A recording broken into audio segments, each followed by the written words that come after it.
Chris Jones, and today I wanted to talk about sleep paralysis. Now, over the last year I've been experiencing this phenomenon more and more regularly, and to varying degrees of extremity. Some experiences have been rather interesting, whereas some, I'll admit, have been mildly disturbing.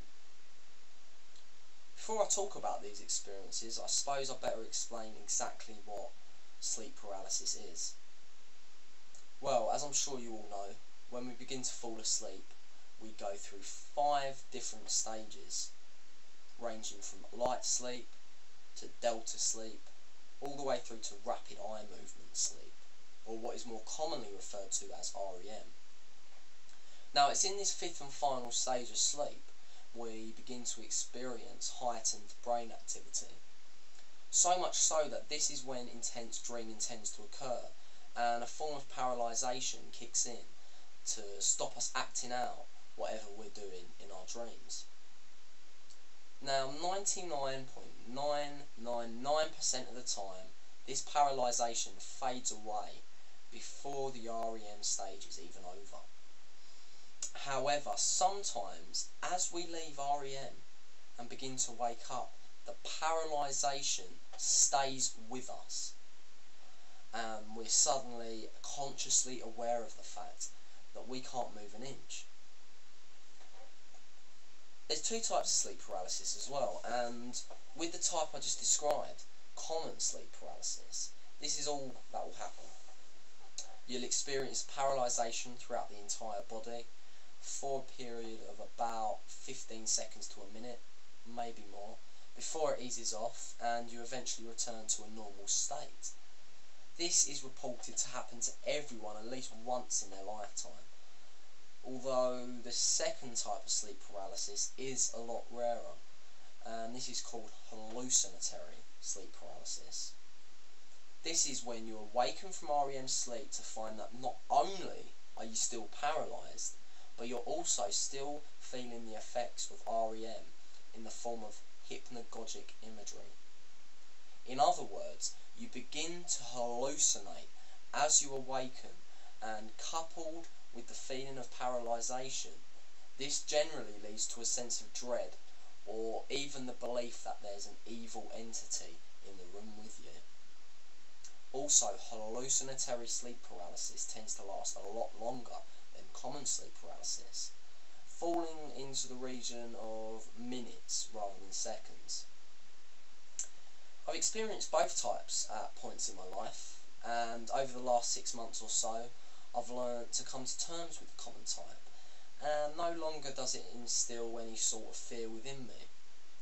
This is due to the fact that it's now immediately obvious what's happening when it's happening, and therefore I can just ride along with the feeling, observe it subjectively, take some mental notes, and in a strange way enjoy the experience while it lasts. You know, I see so many people talking fearfully of sleep paralysis, but I've learned that there really is nothing to fear. However, I do still suffer from some disturbing experiences when it comes to hallucinatory sleep paralysis, and this is mainly due to the fact that I don't always initially realise what's going on. It can generally be quite a disorientating feeling, you see, so I tend to take a lot longer to rationalise what the hell is going on compared to the almost instant acknowledgement when the common variation kicks in. For example, I was round my friend's house once and I woke up to what sounded like menacing groans coming from the bottom of his bed. This obviously sent a shiver down my spine, and I tried to sit up to take a closer look at what exactly was going on, what that noise was, where it originated from. So I was curious, tried to get up, and it was at this point that I became aware that I couldn't move. And before I knew it, a shadowy ghost-like creature emerged from the foot of the bed and started walking over to me, hissing and spitting and just generally being quite aggressive on its way over to me. Due to me not being able to move, I decided to try and shout for help to my mate who was sleeping right by the side of me. But all that came out was a pathetic whimper, because not only is your body paralysed, your voice is also paralysed to a certain extent. So more apparitions of these creatures then began appearing all around me. The room was suddenly buzzing with murmurs and whispers and screeches from all these hideous looking creatures. They were scuttling about the room, and they were really quite aware of my presence, because their eyes stayed transfixed with mine for the duration of the experience. At this point I was still really confused as to what exactly was going on, very disorientated. A minute or two had passed by now, and I must admit I was genuinely frightened by this point, and I just wanted to, whatever was going on, I wanted it just to end. And all in all, it probably lasted for about 3 to 4 minutes before I literally bolted upright out of the bed and out of the trance.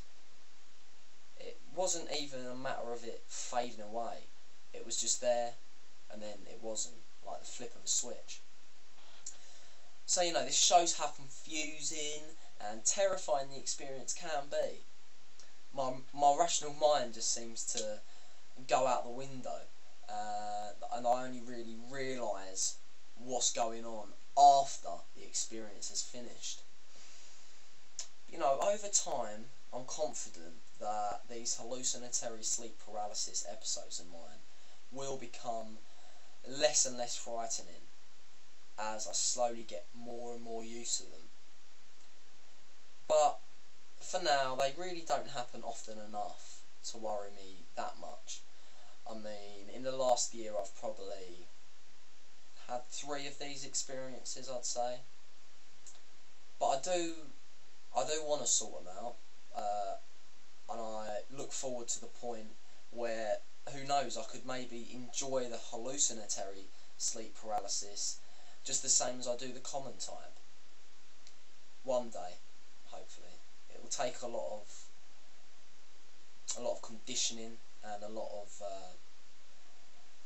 of instinct on my behalf. That I'm going to have to really train myself to realise that there is nothing to be scared of, and I need to train myself more to recognise what's happening as soon as it starts happening. And that's going to be hard, but I'll get there, I'm sure, one day. So, yeah. Anyway, well, I hope this has filled you in a little bit on what exactly sleep paralysis is. And please let me know if you're experiencing this phenomenon too. Get in touch, send me a message, or do a video response even. That'd be great. It's good to know, you're not alone. So feel free to chat. So yeah, thanks for listening, and I've been Rhys Jones. Catch you later.